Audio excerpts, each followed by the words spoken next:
അധ്യായം 17.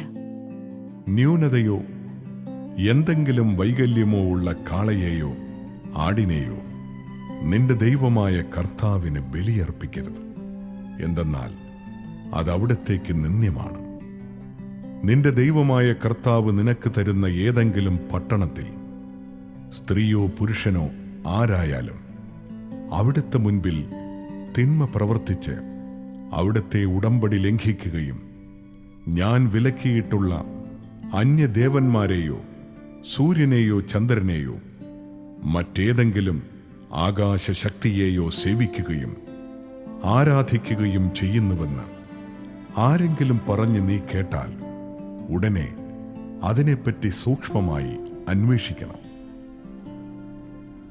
ഇസ്രായേലിൽ അങ്ങനെ ഒരു ഹീനകൃത്യം നടന്നിരിക്കുന്നുവെന്ന് തെളിഞ്ഞാൽ ആ തിന്മ പ്രവർത്തിച്ചയാളെ പട്ടണവാതിൽക്കൽ കൊണ്ടുവന്ന് കല്ലെറിഞ്ഞ് കൊല്ലണം. 2-3 സാക്ഷികൾ അവനെതിരായി മൊഴി നൽകിയെങ്കിൽ മാത്രമേ അവനെ വധിക്കാവൂ. ഒരു സാക്ഷിയുടെ മാത്രം മൊഴിയിൽ ആരും വധിക്കപ്പെടരുത്.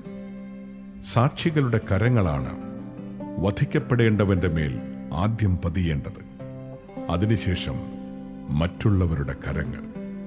അങ്ങനെ നിങ്ങളുടെ ഇടയിൽ നിന്ന് ആ തിന്മ നീക്കിക്കളയണം.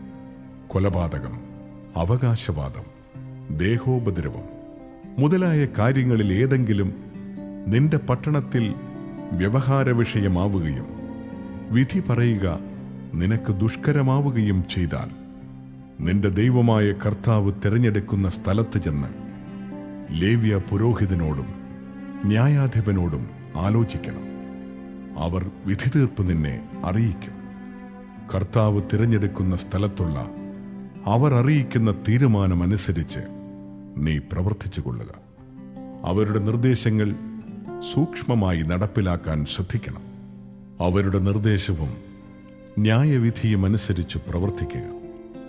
അവരുടെ നിശ്ചയത്തിൽ നിന്ന് നീ ഇടം വലം വ്യതിചലിക്കരുത്. നിന്റെ ദൈവമായ കർത്താവിൻ്റെ മുൻപിൽ പരികർമ്മം ചെയ്യുന്ന പുരോഹിതനെയോ ന്യായാധിപനെയോ അനുസരിക്കാതെ ഒരുവൻ ധിക്കാരപൂർവം പ്രവർത്തിച്ചാൽ അവൻ വധിക്കപ്പെടണം. അങ്ങനെ ഇസ്രായേലിൽ നിന്ന് ആ തിന്മ നീക്കിക്കളയണം. ജനം ഇത് കേട്ട് ഭയപ്പെടുകയും പിന്നീട് ഒരിക്കലും ധിക്കാരപൂർവം പെരുമാറാതിരിക്കുകയും ചെയ്യട്ടെ. നിന്റെ ദൈവമായ കർത്താവ് നിനക്ക് നൽകുന്ന ദേശം കൈവശമാക്കി നീ താമസമുറപ്പിച്ചു കഴിയുമ്പോൾ ചുറ്റുമുള്ള ജനതകൾക്കെന്നതുപോലെ നിനക്കും രാജാവുണ്ടായിരിക്കണമെന്ന് നീ ആഗ്രഹിച്ചാൽ നിന്റെ ദൈവമായ കർത്താവ് തിരഞ്ഞെടുക്കുന്ന ആളെയാണ് രാജാവാക്കേണ്ടത്.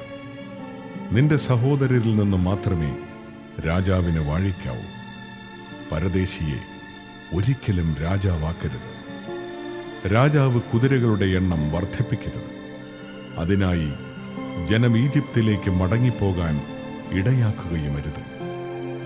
ഇനി ഒരിക്കലും ആ വഴിയെ തിരികെ പോകരുതെന്ന് കർത്താവ് നിന്നോട് കൽപ്പിച്ചിട്ടുണ്ടല്ലോ. രാജാവിന് അനേകം ഭാര്യമാരുണ്ടായിരിക്കരുത്. ഉണ്ടെങ്കിൽ അവന്റെ ഹൃദയം വഴിതെറ്റിപ്പോകും. രാജാവ് തനിക്ക് വേണ്ടി പൊന്നും വെള്ളിയും അമിതമായി സംഭരിക്കരുത്. രാജാവ് സിംഹാസനസ്ഥനായി കഴിയുമ്പോൾ ലേവ്യ പുരോഹിതരുടെ പക്കൽ സൂക്ഷിക്കപ്പെടുന്ന ഈ നിയമത്തിന്റെ ഒരു പകർപ്പ് പുസ്തകച്ചുരുളിൽ എഴുതിയെടുക്കണം. അവനത് സൂക്ഷിക്കണം. തന്റെ ദൈവമായ കർത്താവിനെ ഭയപ്പെടുകയും ഈ നിയമത്തിലെ എല്ലാ അനുശാസനങ്ങളും ചട്ടങ്ങളും ശ്രദ്ധാപൂർവം പാലിക്കുകയും ചെയ്യാൻ ജീവിതത്തിലെ എല്ലാ ദിവസവും അത് വായിക്കുകയും ചെയ്യണം. അങ്ങനെ തന്റെ സഹോദരനേക്കാൾ വലിയവനാണ് താനെന്ന് അവൻ വിചാരിക്കുകയോ പ്രമാണങ്ങളിൽ നിന്ന് ഇടം വലം വ്യതിചലിക്കുകയോ ചെയ്യാതിരിക്കട്ടെ. അപ്പോൾ അവനും പുത്രന്മാരും ദീർഘകാലം ഇസ്രായേലിൽ രാജാവായി ഭരിക്കും.